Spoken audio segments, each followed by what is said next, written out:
안녕하세요. 최부식의 언론 임조은 기자입니다. 오늘 전하는 글은 원로 언론인 임보길 선생의 라일락 향내 맡으면 4.19 멀미가 난다 입니다.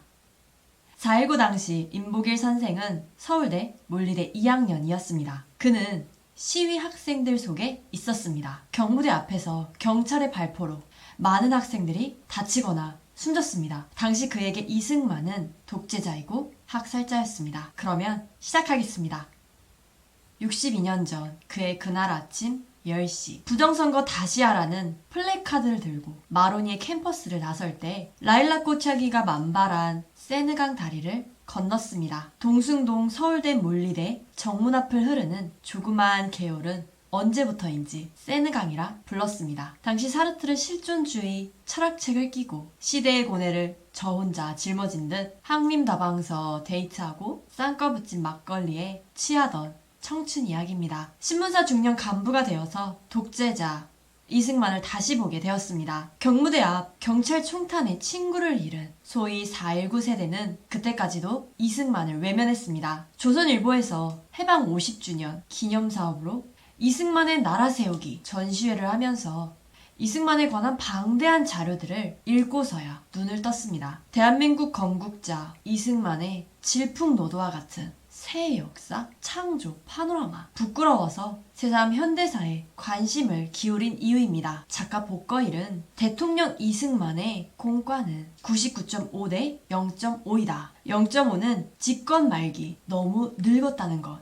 이라고 했습니다. 6년 전 그가 소설 이승만 연재를 시작하면서 내린 평가입니다. 하지만 4.19는 이승만의 십자가입니다. 소련과 미국과 싸우면서 나라를 세우고 공산 침략을 막아내고 한미동맹을 체결하고 자유시장 경제를 일으킨 위대한 공로를 한순간에 매장시킨 독재자 낙인을 어쩌리요. 4월을 마취시키는 라일락 향기가 풍길 때면 계절병처럼 4.19 멀미가 일어납니다. 80대 노인이 삼선에 그쳤더라면 언제나 이 지겨운 누명을 벗을 날이 올 것인지 안타까움에 원망 아닌 망상까지 끼어들어 봄밤을 뒤척이는 병이 도지곤 합니다. 그때마다 들춰보는 것은 이승만이 남긴 4.19 어록입니다. 다음과 같습니다. 경무대를 향해 가던 데모 학생들에게 경찰이 발포했다는 사실에 그는 충격을 받았다고 합니다. 이승만은 어떻게 한국 경찰이 한국민을 쏘는 악행을 한단 말인가 라고 말했습니다. 그리고 청년들이 참으로 장하다. 불의를 보고 일어나지 않으면 젊은이가 아니지. 나도 그랬으니까. 내가 맞을 총알을 학생들이 대신 맞았어. 내가 그만두면 학생들이 더 안 다치겠지. 라고도 했습니다. 그러면서 국민이 원하면 대통령은 사퇴해야 한다. 라고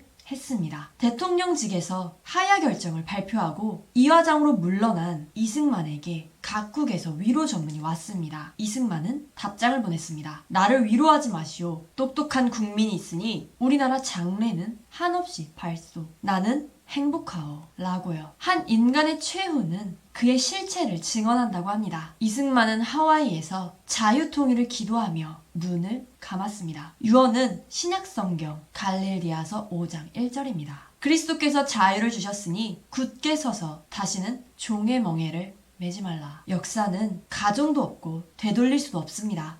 혁명가 이승만 덕분에 박정희도 성공하였습니다. 이승만은 평생 목표, 똑똑한 국민국가를 자신이 이룩한 사실을 뒤늦게 깨닫고 즉각 하야했습니다. 독립운동의 후배 허정에게 정부 수반을 맡기며 우리가 만든 민주공화국 헌법을 잘 지키라는 말과 함께요. 이번 대선에서 똑똑한 국민들이 정권을 교체하였습니다. 새 정권은 부디 이승만, 박정희가 만들어 놓은 대한민국 정통성을 제대로 정상화, 발전시켜 주었으면 좋겠습니다. 인터넷신문 최부식의 언론은 언론다운 언론, 고품격, 클래스가 다른 언론을 지향합니다. 검색창에 인터넷신문 최부식의 언론을 입력하시고 들어오십시오.